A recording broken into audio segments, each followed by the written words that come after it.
r/ProRevenge my MIL made her son sue me, so I destroyed their family. The divorce papers were still warm from the printer when I found them tucked under a stack of invoices on my husband's desk. My hand shook as I read my own name listed as the defendant, followed by demands for spousal support and half of everything I'd built over the past 7 years. Petitioner seeks equitable distribution of all marital assets, including but not limited to Apex Digital Marketing LLC, all business accounts, real estate holdings, and vehicles. I had to read it 3 times before the words sank in. My company. The business I'd grown from a laptop in our spare bedroom into a 7-figure operation while Marcus played video games and figured himself out.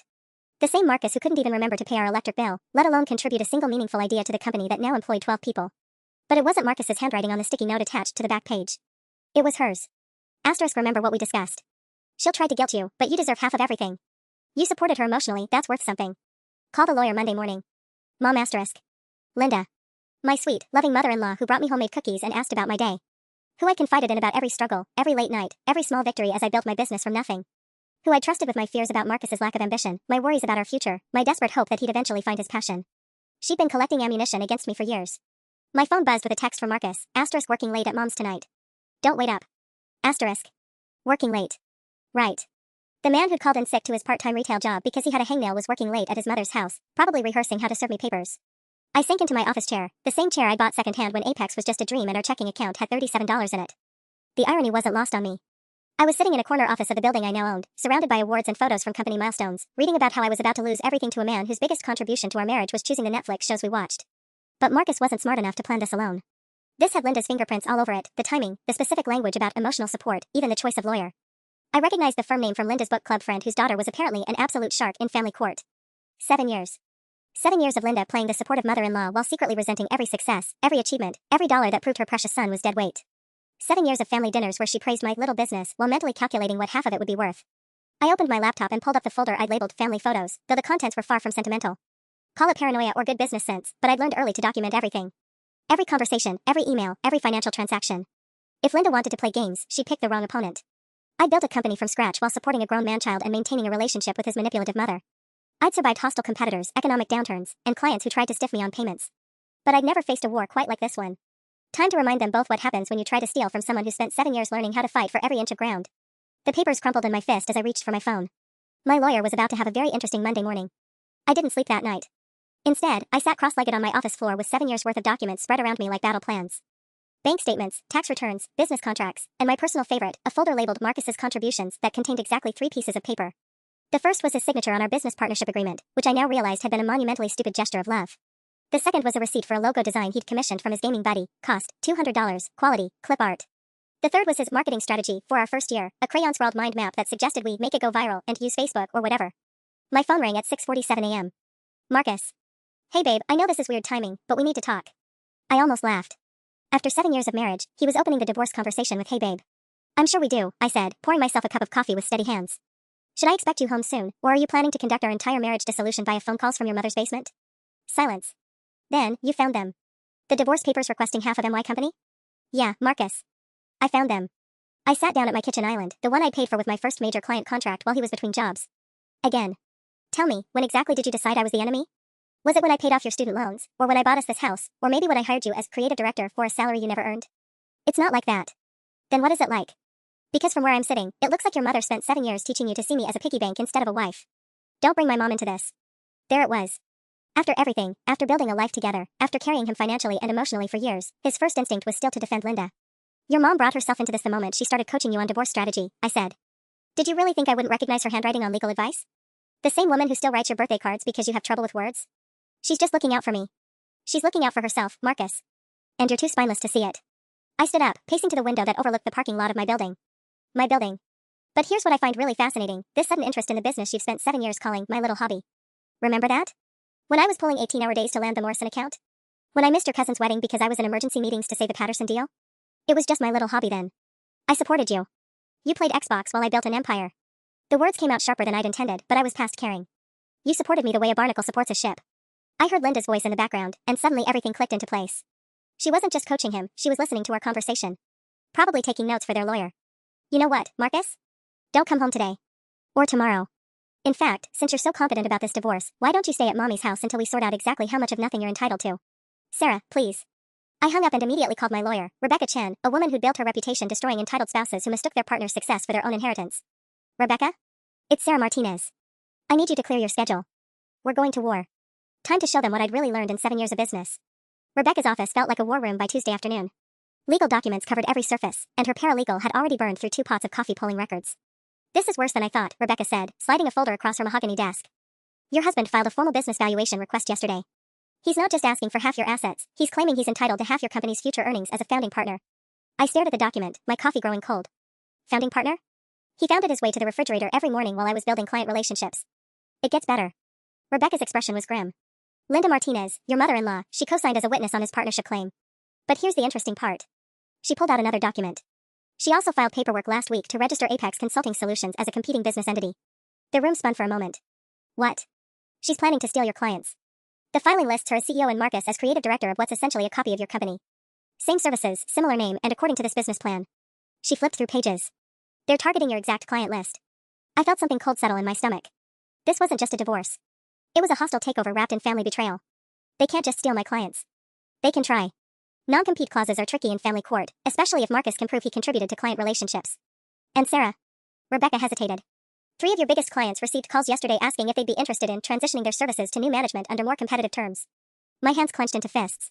Who called them? Linda Martinez, identifying herself as interim business manager for Apex Digital Marketing during the ownership transition. The audacity was breathtaking. While I was grieving the death of my marriage, Linda was literally trying to steal my life's work out from under me. There's more. Rebecca pulled out a thick manila envelope. Your accountant called this morning. Marcus accessed your business banking yesterday using old authorization forms. He withdrew $15,000 as back salary for services rendered. He what? I was on my feet, pacing to the window. That money was earmarked for the Johnson campaign launch. We have a presentation Thursday. Which brings us to the real problem. Rebecca's voice was carefully controlled. If Marcus can demonstrate active involvement in current projects, his claim to ongoing business ownership becomes much stronger. The court might freeze all business operations pending the divorce settlement. My chest tightened. How long would that take? 6 months. Maybe more. 6 months. My 12 employees would have to find other jobs. My clients would move to competitors. Everything I'd built would crumble while lawyers argued over whether my husband's emotional support was worth half a company. They planned this, I said, the pieces clicking together. The timing, right before our biggest project launches. Linda knew freezing the business now would destroy it completely. Rebecca nodded. It's a scorched earth strategy. If she can't have the company, she'll make sure there's nothing left for you either. I walked back to the desk, my mind racing through 7 years of memories, every family dinner where Linda asked pointed questions about my clients, every time she'd offered to help with the books, every conversation where she'd casually mentioned that Marcus deserved more credit for my success. What do we do? I asked. Rebecca smiled, and for the first time since this nightmare began, I saw something that looked like hope. We remind them that you didn't build a 7-figure business by playing nice, she said. But first, we need to talk about what you're willing to sacrifice to win. I thought about my employees, my clients, the life I'd built. Everything, I said. I'm willing to sacrifice everything except the truth. Rebecca's smile widened. Then let's get to work. The first domino fell Wednesday morning when I walked into my office to find 3 of my employees cleaning out their desks. Sarah. Jenny from accounting looked up with tears in her eyes. We got calls last night. Someone told us the company was closing due to ownership disputes and that we should start looking for other jobs immediately. My blood turned to ice. Who called you? A woman claiming to be from HR, said Mike, my lead developer. She had all our personal phone numbers, knew our salaries, even mentioned specific projects we're working on. Said there might be legal issues with our paychecks if we stayed during the transition period. I closed my eyes, fighting the urge to scream. Linda had access to everything. I trusted her with employee contact lists when she'd offered to help plan our company Christmas party last year. She'd been playing the long game, gathering intelligence for this exact moment. Nobody is losing their jobs, I said firmly. This is sabotage, and I'm handling it. But as I spoke, my phone buzzed with a text that made my stomach drop. Asterisk unknown number, check your email. You have 24 hours to respond. A friend asterisk. I rushed to my computer, my hands shaking as I opened my inbox. The subject line made me feel sick, proposal for amicable business transition. Sarah. Asterisk I know you're upset, but this doesn't have to be ugly. Marcus has worked alongside you for 7 years, he deserves security for his future. We're prepared to offer fair solution asterisk. Asterisk you keep 60% of current business assets. Marcus receives 40% plus ongoing consulting fees for client relationships he helped establish. In return, we'll withdraw the divorce filing and work together as a family asterisk. Asterisk this offer expires in 24 hours. After that, we proceed with full legal action, including fraud investigation into company finances and potential criminal charges for financial abuse asterisk. Asterisk think about your employees. Think about your reputation asterisk. Asterisk we're not your enemies. We're trying to protect everyone asterisk. Linda. I read it twice, then forwarded it to Rebecca with a message. They're threatening criminal charges now. She called back within minutes. This is actually good news, Rebecca said, though her tone was anything but celebratory. She's overplaying her hand. But Sarah, we have a bigger problem. I just got off the phone with your bank. What now? Marcus filed a fraud report claiming you've been hiding business income and using company funds for personal expenses. They've frozen your business accounts pending investigation. The room spun. That's impossible. Every transaction is documented. I know. But banks err on the side of caution with fraud claims. We can fight it, but it'll take time. Time I didn't have. Tomorrow's payroll was scheduled to run automatically, and now my employees wouldn't get paid. The Johnson campaign needed $8,000 in ad spend approved by Friday, and I couldn't access a penny of my own money. There's something else, Rebecca continued. Linda Martinez just retained Harrison, Krell and Associates. I knew that name. They were the firm that had destroyed my competitor 2 years ago over a contract dispute, using every dirty trick in the book to drag out litigation until the other company went bankrupt paying legal fees. She's not planning to win, I realized. She's planning to bleed me dry. That's my assessment too. Fight long enough, and there won't be a company left to split. I hung up and stared at my office, awards on the walls, photos from company retreats, a whiteboard covered with project timelines that now meant nothing if I couldn't make payroll. My phone rang. Marcus. Sarah, please. Mom's just trying to help. Your mother just froze my bank accounts and scared away my employees. I cut him off. How exactly is that helping? She said you've been hiding money. I've been hiding money? Marcus, you had access to every account, every credit card, every financial document for 7 years. If I was hiding money, I was doing a pretty terrible job of it. Just consider her offer. Nobody has to get hurt. I looked out at my employees, some packing up, others huddled together whispering anxiously about their futures, and felt something inside me crystallize into pure determination. You're right, I said quietly. Nobody has to get hurt. But somebody's about to. I hung up and opened my laptop. If Linda wanted to play dirty, it was time to remind her that I'd spent 7 years learning how to fight battles she couldn't even imagine. The real war was just beginning. The next morning, I discovered Linda had been even busier than I'd imagined. My assistant Maria was waiting in my office at 7 a.m. with a stack of printed emails and a face that looked like she'd seen a ghost. Sarah, you need to see these, she said, spreading the papers across my desk. They came in overnight. Client cancellation emails. 5 of them. Including Morrison Industries, my biggest account, worth $200,000 annually. Asterisk, due to concerns regarding the stability and ethical practices of Apex Digital Marketing, we're terminating our contract effective immediately. We've been informed of ongoing legal issues and potential financial irregularities that make continued partnership inadvisable. Asterisk. Each email was nearly identical in wording, sent within minutes of each other at 3 a.m. Professional, concerned, and devastating. Who would even be awake to call clients at that hour? Maria asked. I stared at the timestamps, my mind racing. Someone who doesn't live on West Coast time. I pulled up LinkedIn and searched Linda's profile. There it was, a detail I'd somehow missed after 7 years of family dinners. Before moving to Portland to be closer to Marcus, Linda had worked in business development for a consulting firm in New York. She'd spent 15 years building client relationships and knew exactly which pressure points would make companies nervous enough to cut ties. She's been planning this for months, I whispered. My phone rang. Rebecca. We have a problem, she said without preamble. The IRS received an anonymous tip about unreported business income at Apex Digital Marketing. They're opening an audit. The walls felt like they were closing in. An audit? Based on what? Someone provided them with documentation suggesting you've been paying personal expenses through business accounts. The tip included copies of transactions, dinners, travel, that sort of thing. Those were legitimate business expenses. Client meetings, conferences. I believe you. But the IRS doesn't care about context when they receive a formal complaint with detailed financial records. Sarah. Rebecca paused. Someone had access to very specific information about your spending patterns. This isn't random. I closed my eyes, remembering all the times Linda had offered to help with bookkeeping, organizing receipts, managing expense reports. I'd been grateful for her help, especially during busy periods when I was juggling client demands and trying to grow the business. She'd been building a case against me for years. How long will an audit take? 6 to 12 months. During which time every business transaction will be scrutinized. Banks get nervous about companies under IRS investigation. You might have trouble accessing credit lines, processing large payments. So even if we win the divorce case, there might not be a business left to save. That appears to be the strategy. I hung up and walked to my window, looking down at the parking lot where I'd celebrated signing my first major client 3 years ago. Where my team had posed for photos when we'd won the Digital Marketing Excellence Award last spring. Where Marcus had picked me up for our anniversary dinner, back when I still believed he loved me more than his mother's approval. Maria knocked softly on my doorframe. Sarah? There's something else. She held up her phone. Someone created a fake Google review page for us overnight. 17 one-star reviews claiming we steal client ideas and overcharge for services. I took her phone and scrolled through the reviews. They were detailed, specific, and completely fabricated, but written by accounts that looked legitimate. Names, profile photos, even previous review histories. Professional reputation management, I said, recognizing the tactics. This isn't amateur hour. Linda hadn't just been planning a divorce. She'd been engineering the complete destruction of everything I'd built, using every dirty trick from her corporate playbook. My phone buzzed with another text from the unknown number, asterisk ready to reconsider? Offer expires at 5 p.m. After that, things get much worse. A friend asterisk. I stared at the message, then at my empty office, at my panicked employees, at the empire I'd built crumbling around me in real time. Time to show Linda what I'd learned about scorched earth tactics. I called an emergency staff meeting at 2 p.m., watching my remaining employees file into the conference room with the kind of nervous energy that comes from watching your workplace implode in real time. Jenny clutched a tissue box. Mike kept checking his phone, probably scanning job boards. David from Creative looked like he hadn't slept. I know you're all scared, I began, standing at the head of the table where I delivered so many project updates, celebrated so many wins. And I know some of you are already updating your resumes. A few guilty glances around the room confirmed my suspicion. Here's what I can tell you, I continued. Everything happening right now, the frozen accounts, the client calls, the fake reviews, it's not random. It's coordinated.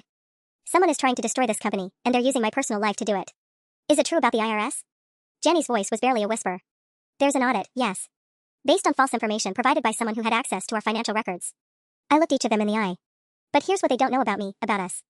We survived hostile competitors before. We survived clients who tried to steal our ideas. We survived economic downturns and algorithm changes and platform updates that killed other agencies. I pulled up our company presentation on the smartboard, awards, growth charts, client testimonials from before this nightmare began. I built this company from nothing. You helped me turn it into something extraordinary. And I'll be damned if I let someone destroy it just because they think I'm too weak to fight back. David leaned forward. What do you need from us? Time, I said honestly. I need 2 weeks to fix this. I can't promise it'll be easy, and I can't promise there won't be casualties. But if you stick with me, I promise you'll have jobs when this is over. What about payroll? Mike asked. If the accounts are frozen. I've been dreading this question. I'm covering this week's payroll from my personal savings. Next week. I took a breath. We'll cross that bridge when we come to it. After they filed out, I sat alone in the conference room, staring at the presentation slide showing our 5-year growth trajectory. All those late nights, all those client meetings, all those small victories that built into something bigger. My phone rang. Rebecca again. I have updates, she said. Good news and catastrophic news. Which do you want first? Catastrophic. Always start with catastrophic. Marcus just filed an emergency motion claiming you're liquidating business assets to hide them from divorce proceedings. He's apt time to remind them both that I hadn't survived 7 years in business by being naive about people's true motives. The game was about to change. I parked 3 blocks away from my own house, a precaution that felt ridiculous until I saw Linda's car in my driveway. She wasn't just coaching Marcus anymore, she was actively staking out my home. My hands shook as I used my garage remote, praying the sound wouldn't carry to the front of the house. The familiar mechanical rumble that had welcomed me home for 5 years now felt like a gunshot in the quiet neighborhood. I slipped through the mudroom, pausing to listen. Silence. They were definitely somewhere else, probably strategizing their next move over Linda's pot roast and a fresh pot of lies. My home office felt like a crime scene. Papers scattered across my desk, drawers half open, filing cabinet unlocked. They'd been searching for something, probably looking for evidence to support their fraud claims or financial documents they could twist into weapons. But they'd missed what they were really looking for, because they'd never understood how I actually worked. Hidden behind my college diploma in a frame they'd never think to check was a micro SD card containing 7 years of voice memos. Every important conversation, every client call, every family dinner where business came up, I'd learned early to protect myself in an industry where people's memories became conveniently selective when money was involved. I plugged the card into my laptop and started scrolling through files, looking for the conversation I knew would change everything. There, March 15th, 2 years ago. Marcus's birthday dinner at their house, when I'd excused myself to take a client emergency call but had actually recorded Linda's conversation with her sister while I pretended to work in the next room. Asterisk, she has no idea what she's sitting on, Patricia. That little company of hers is worth more than she realizes, and Marcus is too stupid to demand his fair share. Asterisk. Asterisk, but didn't she build it herself? He's always playing those games, asterisk. Asterisk doesn't matter. Washington is a community property state. 7 years of marriage means he's entitled to half of everything, including future earnings. I just need to time it right, wait until the business is worth enough to make it worthwhile, but before she gets smart enough to protect herself. Asterisk. My stomach churned as Linda's voice continued. Asterisk, the key is making Marcus believe it was his idea. Men are so much easier to manipulate when they think they're being strong. I've been dropping hints about how much he contributes, how undervalued he is. Soon he'll start resenting her success instead of being proud of it. Asterisk. Linda, that seems. Asterisk, that seems smart. She made one crucial mistake, she trusted me. I know everything about her business, her clients, her weaknesses. When the time comes, I'll know exactly how to make it all fall apart. Asterisk. I sat back in my chair, my heart hammering. This wasn't just about money. Linda had been grooming Marcus for years, systematically poisoning him against me while playing the loving mother-in-law to my face. I copied the file and kept searching. There had to be more. June 8th, last year. The conversation that made my blood run cold. Asterisk, the beauty of it is that she'll never see it coming. She actually thinks I care about her, brings me flowers on Mother's Day, asks my advice about expanding the business. Every piece of information she gives me is another nail in her coffin. Asterisk. Asterisk, what if Marcus won't go through with it? Asterisk. Asterisk, he will. I've spent 2 years convincing him that successful women emasculate their husbands. He's already starting to resent her. Did you see how quiet he got when she won that award last month? Soon he'll be ready to take what's rightfully his. Asterisk. I found 12 more recordings spanning 3 years, each one more damning than the last. Linda discussing client lists, talking about Marcus's legal right to my company, even planning which assets would be easiest to liquidate quickly. But the final recording from just 6 weeks ago was the nuclear option I've been looking for. Asterisk, I've been documenting everything, every business dinner she claims as an expense, every trip, every purchase that could be construed as personal use. The IRS will be very interested in her creative accounting, especially when they see how much she's been skimming. Asterisk. Asterisk, is she actually stealing? Asterisk. Asterisk, of course not. But perception is reality in audit situations. By the time they sort out what's legitimate versus personal, her business will be dead and Marcus will be free to start over with his half of whatever's left. Asterisk. My phone buzzed. A text from Marcus, coming home to grab some things. Be there in 20 minutes. 20 minutes. I uploaded everything to a secure cloud server, made backup copies, and sent the most damning files to Rebecca with a message, evidence. All of it. Use everything. As I heard Marcus's key in the front door, I realized Linda's biggest mistake wasn't underestimating my business skills or my determination to fight back. Her biggest mistake was not understanding that someone who'd spent 7 years documenting every client conversation for legal protection might have been recording a few family conversations as well. The war was about to become very one-sided. I barely made it out the back door before I heard Marcus's footsteps in the kitchen.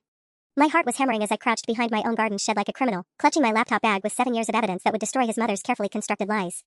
But as I waited for him to leave, my phone lit up with a call from Rebecca that made my blood freeze. "Sarah, we have an emergency," she said without preamble. "Linda just filed a restraining order against you." "What?" I whispered, pressing myself deeper into the shadows. "On what grounds?" "She's claiming you've been harassing Marcus, making threatening phone calls, and attempting to intimidate witnesses in the divorce proceedings. The temporary order was granted an hour ago. You're legally prohibited from contacting Marcus, entering any property where Linda might be present, and, this is the big one, accessing your business premises after 6 p.m. or on weekends." The garden shed spun around me. "She can't keep me out of my own company." "She can for now." "Sarah, where are you right now?" I looked toward my house, where I could see Marcus moving around in what used to be our bedroom. "Somewhere I'm probably not supposed to be." "Get out. Now. If they catch you violating the order before we can challenge it, you'll be in contempt of court. That's jail time." I crept around the side of the house, staying low until I reached my car. As I drove away, I caught sight of Linda's sedan turning onto my street. She'd been waiting nearby, probably hoping to catch me in violation of her restraining order within hours of filing it. The woman was more devious than I'd given her credit for. My phone rang again as I pulled into a coffee shop parking lot. "Jenny from accounting." "Sarah, I'm so sorry to bother you, but something weird is happening." A woman claiming to be from corporate headquarters called asking for copies of all our client contracts and financial records. She said there was a routine audit and we needed to provide everything by tomorrow morning or risk losing our business license. "There is no corporate headquarters, Jenny. We're independently owned." That's what I thought, but she knew about the Morrison account, the Johnson campaign, even our internal project codes. She said if we didn't comply, she'd have to report us for obstruction. Linda was accelerating her timeline, probably realizing that her restraining order gambit might not hold up under scrutiny. She needed to grab whatever assets she could before I found a way to fight back. "Don't give her anything," I said. "Forward me her contact information and tell everyone to go home early today. Nobody talks to anyone claiming to be from headquarters, government agencies, or law enforcement without running it through me first." "There's something else," Jenny said quietly. "Mike got a job offer today. Morrison Industries called him directly, offering him a position that sounds suspiciously like the work he's been doing for us, but at 30% higher salary. They want him to start Monday." My chest tightened. Linda wasn't just stealing my clients, she was poaching my employees, probably offering them positions with companies she'd convinced to drop my contracts.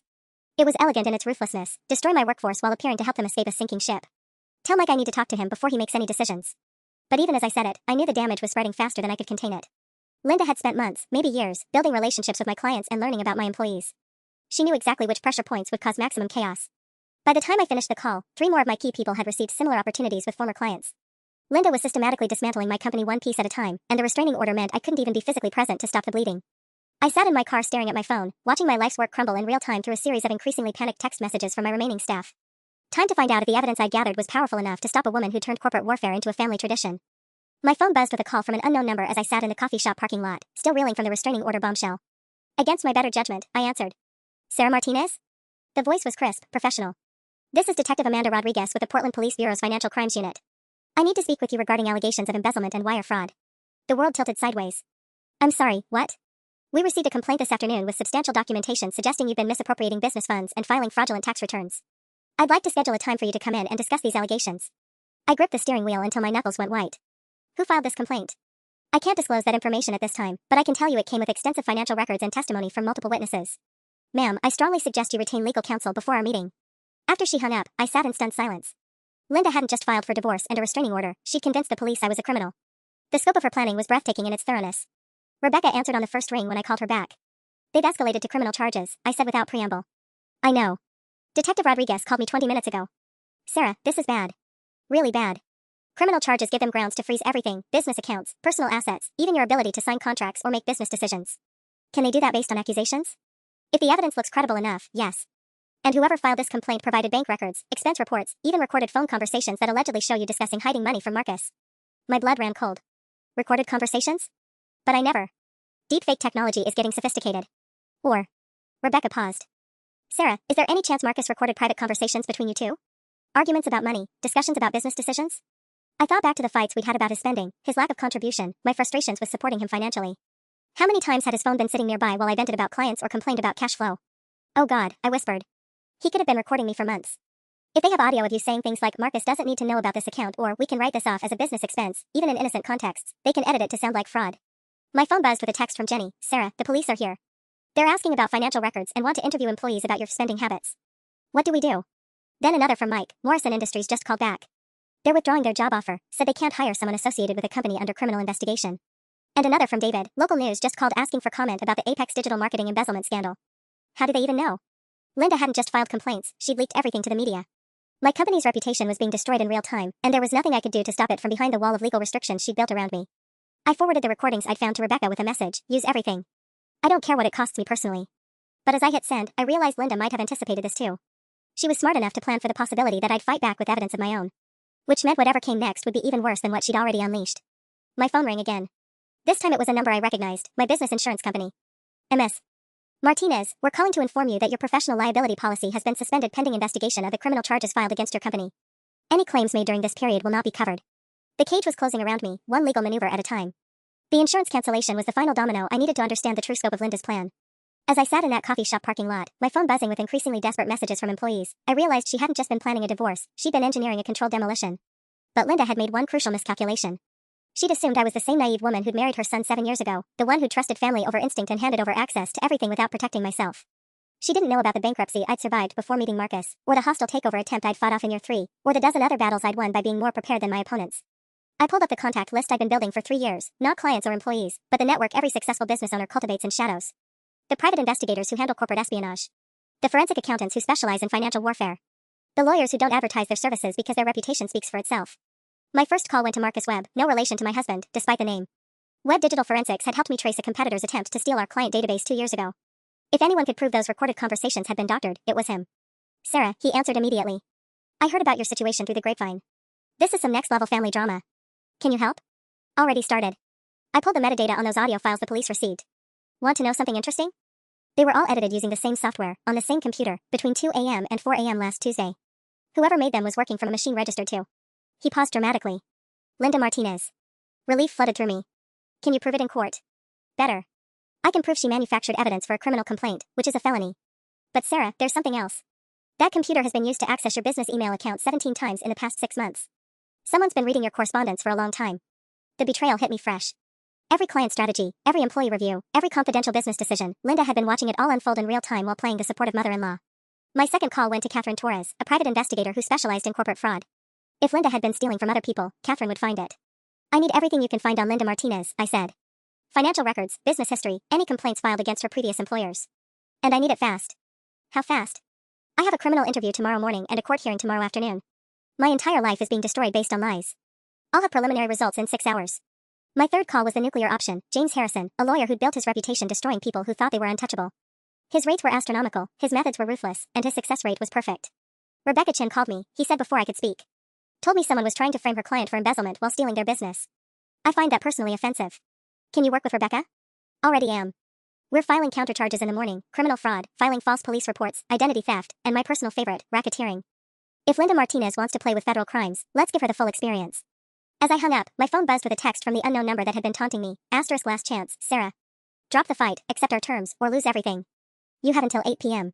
A friend *. I checked the time, 7:45 p.m. I typed back, * see you in court tomorrow. Bring a good lawyer. You're going to need one.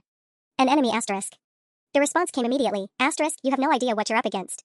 *. I smiled for the first time in days as I typed my final message, * neither do you. * Game on, Linda. The morning of my police interview, I woke up to find my business website had been replaced overnight with a single-page message: Apex Digital Marketing has ceased operations due to ongoing federal investigation. All client services have been transferred to Apex Consulting Solutions for continuity of care. I stared at my laptop screen in my hotel room. I'd been staying at a Marriott since the restraining order made going home legally complicated, trying to process the audacity.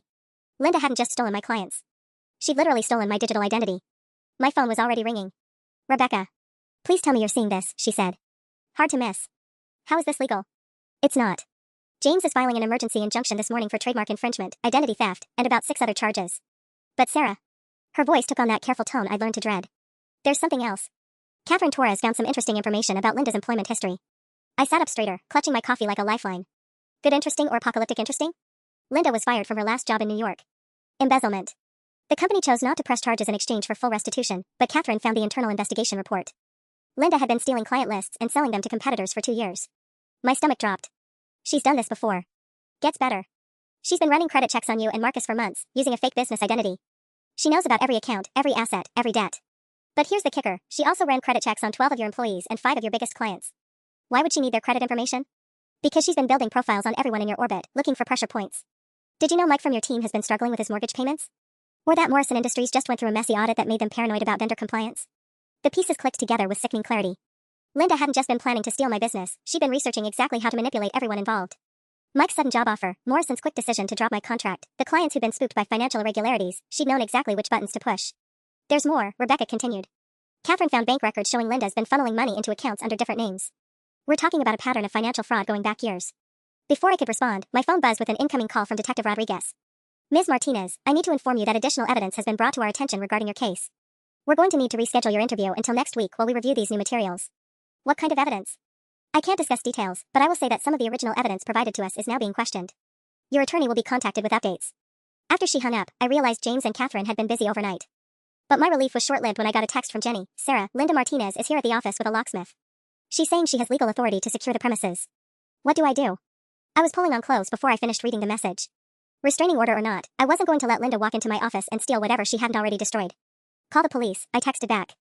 Tell them someone's breaking into the business. Don't mention my name.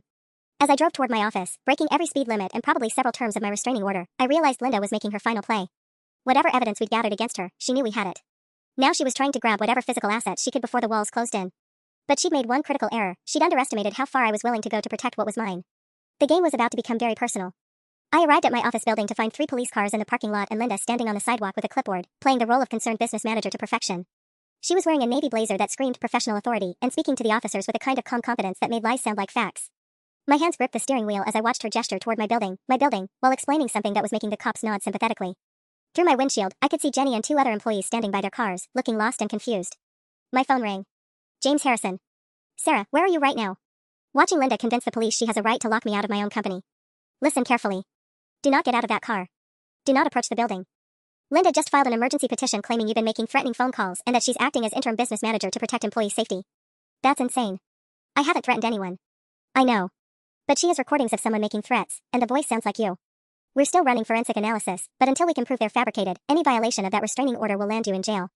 I watched Linda hand something to one of the officers, probably more fake evidence, more manufactured proof of my supposed instability. The locksmith was already changing the front door locks, and I could see boxes of files being loaded into Linda's car. She's stealing my physical records, I said. Client files, contracts, financial documents, everything I need to prove my case. We anticipated this. Catherine's team photographed everything in your office 2 days ago. We have copies of documents Linda doesn't even know exist. That should have made me feel better, but watching my life's work being systematically dismantled by a woman I trusted for 7 years made my chest burn with rage. My phone buzzed with a text from Marcus. Mom says you've been calling her with threats. Sarah, please get help. This isn't you. The manipulation was so perfect it was almost artistic. Linda hadn't just convinced my husband to divorce me, she'd convinced him I was having some kind of mental breakdown. Every defensive reaction, every attempt to fight back, was being reframed as evidence of my supposed instability. Another text, this one from Mike. Sarah, Linda Martinez came to my house last night. She says you've been under investigation for months and that anyone still working for you could be charged as accomplices. Is this true? My blood ran cold. She was visiting my employees at their homes now, spreading lies and legal threats to ensure they'd abandon me completely. Then Jenny texted, she's telling the police you've been embezzling payroll and that we might not get paid for work we've already done. Sarah, people are scared. I closed my eyes, fighting the urge to march over there and tell everyone exactly what Linda had been doing. But James was right, any public confrontation would play right into her narrative of unstable, threatening behavior. My phone rang again. Catherine Torres. Sarah, we found something big. Linda Martinez isn't just Linda Martinez. She's been using multiple identities for the past decade, and one of them has a federal warrant. What kind of warrant? Wire fraud, identity theft, and conspiracy to commit tax evasion. The woman your husband calls mom is wanted by the FBI in connection with a business embezzlement scheme in Chicago. She's been running from federal charges for 3 years. I watched Linda shake hands with the police officers, her performance of concerned legitimacy so convincing that one of them was actually helping carry boxes to her car. Does Marcus know? I doubt it. But Sarah, this changes everything. We're not just fighting a divorce case anymore. We're dealing with a career criminal who picked your family as her next mark.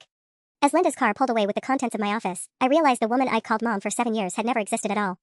The FBI field office in downtown Portland felt like stepping into a different universe, one where Linda Martinez wasn't a grieving mother protecting her son, but a federal fugitive who'd been playing the long game with my family for 7 years.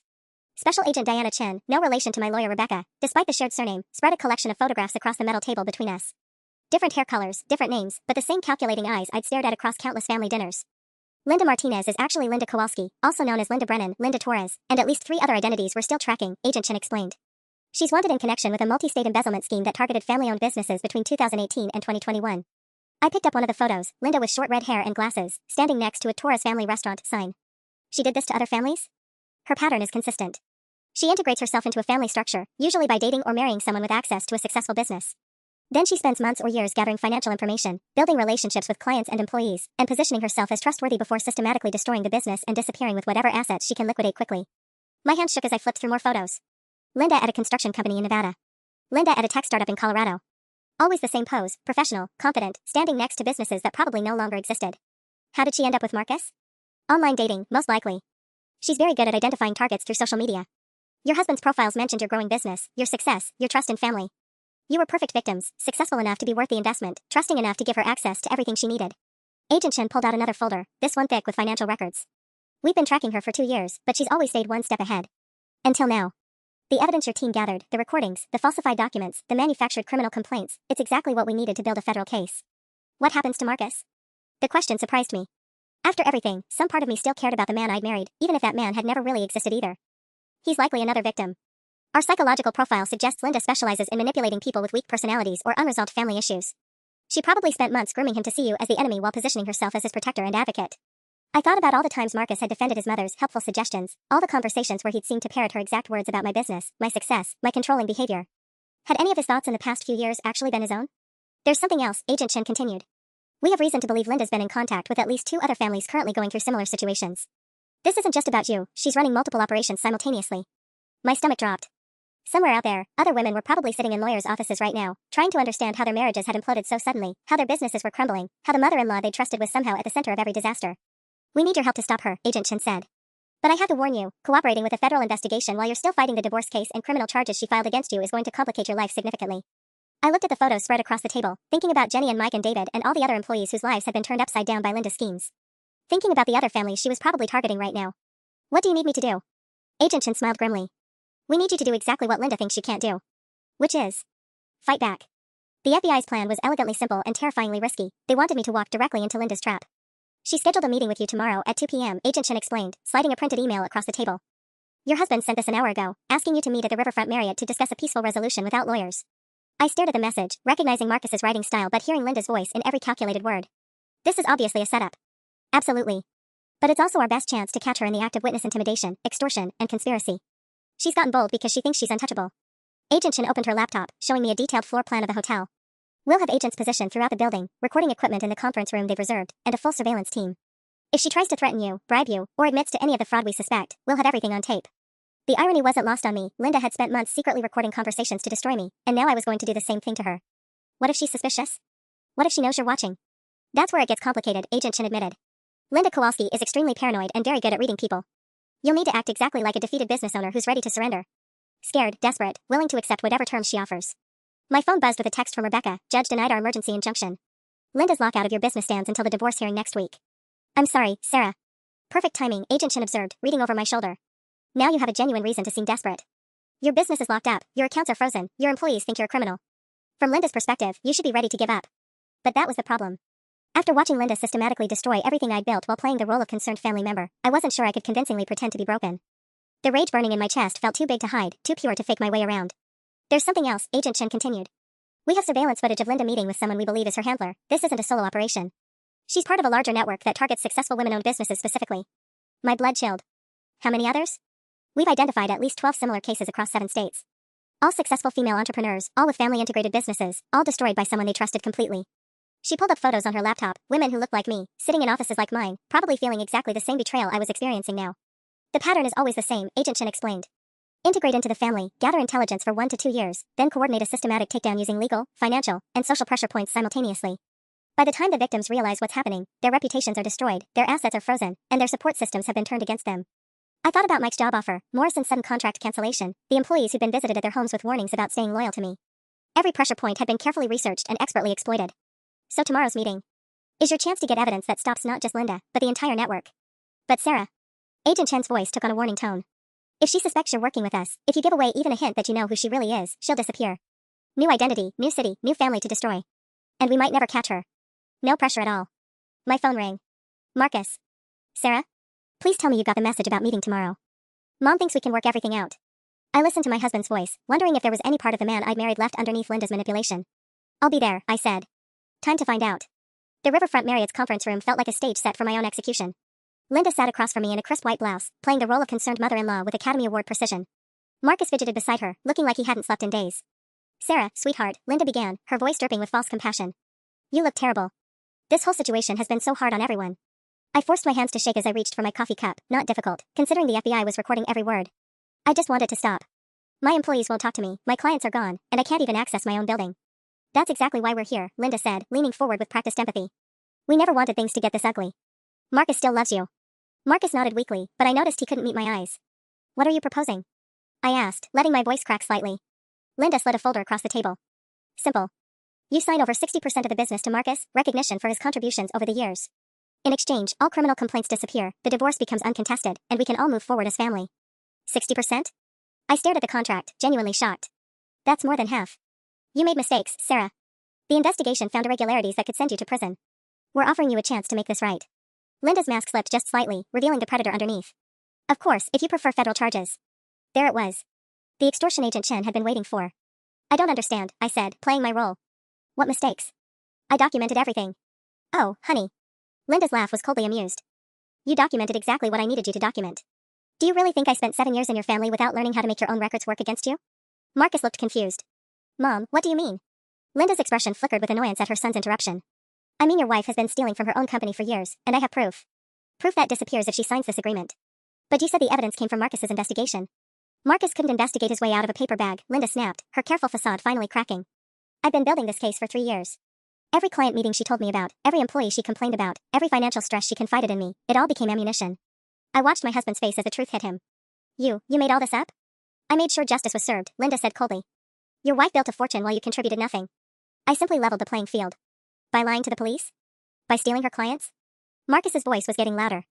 By doing what needed to be done. Linda slammed her hand on the table. Do you want to be dependent on her for the rest of your life, or do you want what's rightfully yours? The room went quiet. Through the conference room windows, I could see Agent Chen's team moving into position. There's just one problem with your plan, I said quietly. Linda's eyes sharpened. What's that? I know exactly who you are, Linda Kowalski. Her face went white as the conference room doors opened and FBI agents flooded in. Linda Kowalski, you're under arrest for wire fraud, identity theft, extortion, and conspiracy, Agent Chen announced as handcuffs clicked into place. Linda's carefully constructed world collapsed in under 60 seconds, but her eyes burned with pure hatred as they led her away. You have no idea what you've cost yourself, she snarled. But I did know. It had cost me my marriage, my trust in family, and nearly everything I built. It had also cost Linda her freedom, and 12 other families their justice. Worth every penny.